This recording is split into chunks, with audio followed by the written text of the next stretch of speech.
Bonjour à tous. Aujourd'hui, on va parler de fixation d'objectifs. Bon, vous allez me dire, c'est peut-être pas le sujet le plus excitant, je vous l'accorde, mais c'est un sujet vraiment important. Peu importe le domaine dans lequel vous êtes, si vous voulez progresser, si vous voulez vous rendre à un certain niveau, vous allez avoir besoin de vous fixer des objectifs. Et aujourd'hui, ce qu'on va faire ensemble, par contre, c'est un petit peu différent. Je ne vais pas vous expliquer en détail comment fixer vos objectifs, mais je vais plutôt vous parler des 3 objectifs qui existent. On va parler de l'objectif de processus, objectif de performance et objectif de résultat. L'important, c'est juste de saisir qu'il n'y a pas un objectif qui est meilleur qu'un autre. Il faut juste bien comprendre les différences et les utiliser au bon moment. Donc, on va commencer avec le premier objectif. Le premier objectif qu'on va voir ensemble, c'est l'objectif de résultat. Comme son nom l'indique assez bien, c'est un objectif qui est tourné vers les résultats, vers un standard que je veux atteindre durant ma compétition ou durant l'événement auquel je participe. Donc, je vais vous donner des exemples. Ça pourrait être tout simplement de gagner la partie que je vais jouer. Ça pourrait être d'avoir une place sur le podium. Ça pourrait être de me classer dans les 10 premiers, de faire un top 5, d'aller chercher ma qualification pour les championnats canadiens. Donc, ça, c'est vraiment un objectif de résultat. L'objectif de résultat entraîne généralement une comparaison avec les adversaires parce que, veut pas, eux qui compétitionnent contre nous vont avoir une grosse influence si j'atteins mon objectif ou pas. Donc, dans ce sens-là, vraiment, c'est important, j'explique ça à mes athlètes régulièrement qu'il faut faire attention parce que l'objectif de résultat, oui, est important, mais c'est un objectif sur lequel tu as très peu de contrôle. Donc, tu peux avoir livré la plus belle performance de ta vie, tu peux avoir joué le match de ta vie, mais au bout du compte, ça se peut que tu ne termines pas premier, ça se peut que tu ne remportes pas. Parce que cette journée-là, l'adversaire ou l'athlète qui était en concurrence contre toi a simplement été meilleur. Malgré que tu as fait tout ce que tu pouvais, ça se peut que quelqu'un ait été meilleur cette journée-là. Donc, l'objectif de résultat est important, encore une fois, parce qu'on aime tout gagner, on aime tout performer, puis des fois, c'est important d'aller chercher des bons résultats. Mais par contre, ça peut entraîner aussi des déceptions, ça peut entraîner aussi de la pression. Si on se focus juste, si on se concentre seulement sur les résultats, ça peut amener une certaine pression, puis là, finalement, on n'est plus capable de performer à notre meilleur. Donc, c'est pour ça qu'il existe 2 autres types d'objectifs, qui est l'objectif de processus et l'objectif de performance. On va aller les expliquer. Je vais vous les expliquer en détail pour mieux comprendre un petit peu comment les utiliser. Alors, passons au prochain objectif.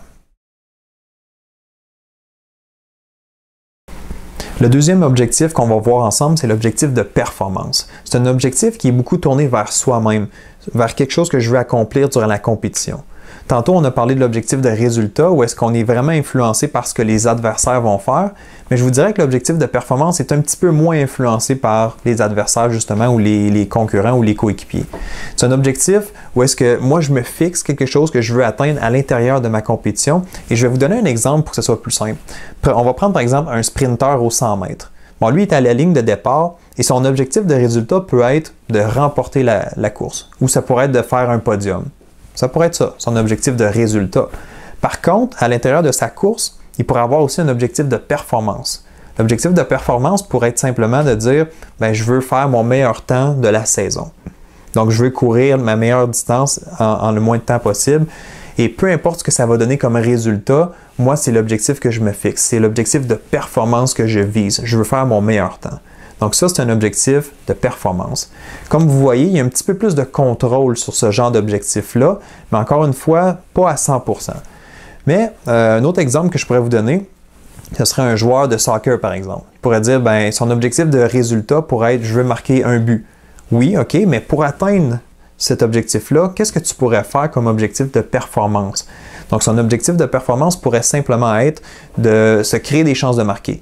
Donc, mon objectif, c'est de me créer minimum 3 chances de marquer ou de prendre 3 lancers au filet. Donc, c'est quand même dans son contrôle à lui. Oui, l'adversaire va avoir un rôle à jouer. L'adversaire va essayer de l'empêcher, évidemment, d'atteindre cet objectif-là. Mais à quelque part, l'athlète peut quand même dire « je vais tout donner, je vais travailler vraiment fort, je vais me créer des chances de marquer, je vais prendre des lancers au filet ». Donc ça, c'est un objectif de performance. Et finalement, un objectif de performance, ça peut être aussi psychologique. Ça pourrait être un athlète qui dit, par exemple, « aujourd'hui, je veux être un peu plus positif, donc je vais me dire des phrases clés ». Ou ça pourrait être un athlète qui va être plus calme, mieux gérer son stress. Donc, son objectif de performance pourrait être simplement de dire « je vais prendre 10 bonnes respirations durant mon match aujourd'hui ». Donc, c'est quand même quelque chose qu'il peut faire sans que l'adversaire ait une influence là-dessus. Donc, c'est un objectif de performance et l'objectif de performance de relativement de contrôle sur l'atteinte ou non de cet objectif-là. Finalement, il reste un troisième type d'objectif qu'on va aller voir à l'instant. Le dernier type d'objectif qui existe, c'est celui de processus. L'objectif de processus est axé vraiment sur l'exécution d'un mouvement ou la forme d'une technique, par exemple. Tantôt, on a parlé d'objectifs de performance et de résultats, où est-ce que, évidemment, l'atteinte ou non de ces objectifs-là dépendait un peu de ce que les autres vont faire autour de nous. La bonne nouvelle avec l'objectif de processus, c'est que c'est vraiment toi qui décides. C'est vraiment 100% dans ton contrôle. Je vais vous donner un exemple. Un joueur de golf, par exemple, qui voudrait améliorer la distance sur ses coups de départ. Bien, son objectif de processus pourrait être de dire « je vais améliorer la fluidité dans mon mouvement en laissant aller ma tête de bâton ». Donc vraiment, je vais aller chercher la distance de cette façon-là. J'invente, là, mais mettons, ça pourrait être ça. Un autre exemple, ça pourrait être un joueur de tennis qui dit « moi, je vais améliorer le pourcentage de première balle en jeu au service ». Donc, pour le faire, il va se donner un objectif de processus qui va être de accélérer davantage dans ma balle au service. Donc, quand je fais mon service, je veux m'assurer d'accélérer beaucoup plus pour que ma balle tombe dans le carré de service. Donc, ça, c'est un objectif de processus. C'est vraiment lui qui décide s'il le fait ou non. Il n'y a pas un adversaire, il n'y a personne qui va venir influencer s'il accélère ou non dans sa balle. C'est vraiment lui qui décide. Donc, 100% dans ton contrôle.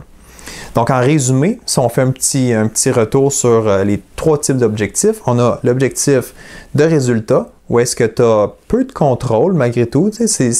Ça dépend beaucoup de ce que les adversaires vont faire. Comme j'ai mentionné tantôt, tu pourrais avoir la meilleure performance de ta vie, mais le résultat est quand même pas au rendez-vous. On a l'objectif de performance, où est-ce que c'est majoritairement dans ton contrôle à toi.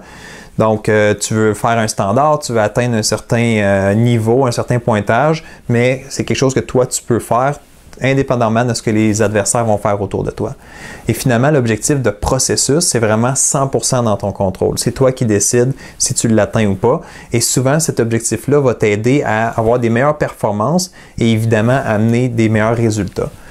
Donc, ce qu'il faut comprendre aujourd'hui, puis pourquoi je vous parle de ces trois types d'objectifs-là, c'est vraiment pour différencier un petit peu chaque catégorie, mais c'est aussi pour éviter que, des fois, on entend souvent l'objectif de résultat, ben ça, c'est pas bon, faut pas trop penser à ça.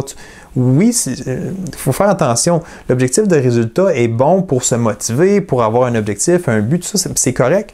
Mais durant la compétition, quand c'est le temps de performer, c'est pas le temps de se concentrer sur ce genre d'objectif-là. C'est beaucoup plus important de se focusser sur l'objectif de processus. Qu'est-ce que j'ai à faire et l'objectif de performance, qu'est-ce que je veux accomplir moi dans cette compétition-là. Et si tu te concentres bien sur ces éléments-là, le résultat, généralement, ça va se régler par lui-même et la plupart du temps, tu vas être récompensé. Donc, j'espère que ça va vous aider pour bien comprendre les objectifs et que ça va vous aider dans votre saison. Donc, si vous avez des questions, n'hésitez pas à me contacter et on se revoit dans une prochaine capsule. Merci.